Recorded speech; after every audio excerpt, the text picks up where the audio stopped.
ದಟ್ಟವಾದ ಮರದ ಮುಸುಕಿನೊಳಗೆ ಹಾದು ಹೋಗಿ ಬೆಳಕು ಮತ್ತು ನೆರಳಿನ ಅಲಂಕಾರದಲ್ಲಿ ಕಾಡಿನ ಅಂಚನ್ನು ಬಣ್ಣಗೊಳಿಸುತ್ತಿತ್ತು.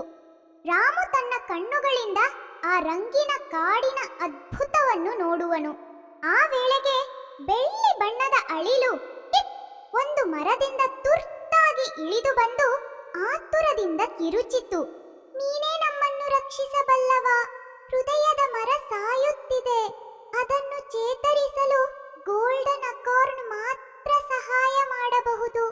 ರಾಮುವಿನ ಕಣ್ಣುಗಳು ದೃಢ ಸಂಕಲ್ಪದಿಂದ ಹೊಳೆಯುತ್ತವೆ. ಮುಂದೆ ಇರುವ ಕಷ್ಟದ ಕಾರ್ಯವನ್ನು ಭಯಪಡುವ ಬದಲು ಆತ ಹೇಳುತ್ತಾನೆ, ನಾನು ಸಹಾಯ ಮಾಡುತ್ತೇನೆ. ಅವನ ಧ್ವನಿ ದೃಢ ನಿಶ್ಚಯದಿಂದ ಪ್ರತಿಧ್ವನಿಸುತ್ತದೆ. ರಾಮು ಮತ್ತು ಪಿಪ್ ಕಂಗೊಳಿಸುವ ಕೆರೆಯ ಬಳಿ ತಲುಪುತ್ತಾರೆ. ಸೂರ್ಯನ ಬೆಳಕು ನೀರಿನ ಮೇಲ್ಮೈಯಲ್ಲಿ ಮಿನುಗುತ್ತಿತ್ತು. ಅಲ್ಲಿ ಮಿನುಗುವ ಕಣ್ಣುಗಳೊಂದಿಗೆ ಒಂದು ಜ್ಞಾನಿ ಕಪ್ಪೆ ಲಿಲಿಪ್ಯಾಡ್ ಮೇಲೆ ಕುಳಿತಿತ್ತು. ಅದು ಹೇಳಿತು, ಮುಂದೆ ಹೋಗಲು ನನ್ನ ಪಹೇಲಿಗೆ ಉತ್ತರಿಸಬೇಕು. ನಾನು ಎತ್ತರವಾಗಿದ್ದೇನೆ, ಆದರೆ ಧ್ವನಿ ಇಲ್ಲ. ನನಗೆ ಒಂದು ನೆಲೆ ಇದೆ, ಆದರೆ ನಾನು ಎಂದಿಗೂ ಚಲಿಸುವುದಿಲ್ಲ. ನಾನು ಯಾರು?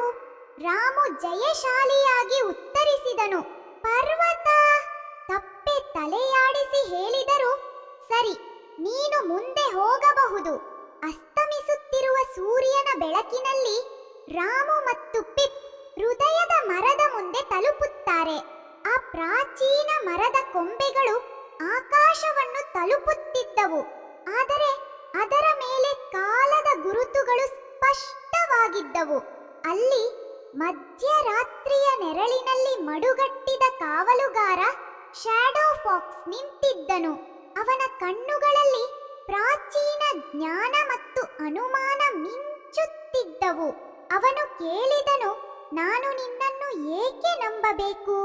ರಾಮು ಅವನ ಕೈಗೆ ಹೆಜ್ಜೆ ಹಾಕಿ ದೃಢ ನಂಬಿಕೆಯಿಂದ ಉತ್ತರಿಸಿದನು, ನನಗೆ ಇರುವುದನ್ನು ಹಂಚಿಕೊಳ್ಳುವುದೇ ನನ್ನ ನಂಬಿಕೆ.